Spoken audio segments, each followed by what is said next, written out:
इचलकरंजीतील श्रीमंत घोरपडे नाट्यगृहात पेन्शन मंजुरी पत्रांचं वाटप कार्यक्रमात आमदार प्रकाश आवाडे यांनी पालकमंत्री हसन मुश्रीफ यांच्यावर टीका केली होती। या टीकेला राष्ट्रवादी काँग्रेस अजित पवार गटानं प्रत्युत्तर दिलंय। आमदार प्रकाश आवाडे यांनी स्वतःचं अपयश झाकण्यासाठी पालकमंत्र्यांवर टीका केल्याचा आरोप इचलकरंजी जिल्हाध्यक्ष विठ्ठल चोपडे यांनी केलाय। पालकमंत्री हसन मुश्रीफ यांनी इचलकरंजी शहरासाठी पालकत्व घेतल्यापासून कामाला सुरुवात केली आहे। असं असताना नाचता येईना अंगण वाकडं या म्हणीप्रमाणे आमदार आवाडे यांनी केलेली टीका दुर्दैवी असल्याचं चोपडे यांनी सांगितलं।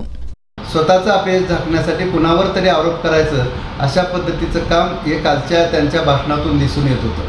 म्हणून नाचता येईना अंगण वाकडे अशा पद्धतीनं भूमिका घेऊन त्यांनी पालकमंत्र्यांच्यावर जी टीका केली ती दुर्दैव आहे आणि म्हणून त्याचा आम्ही इचलकरंजी राष्ट्रवादी काँग्रेस पक्षाच्या वतीनं निषेध करतो।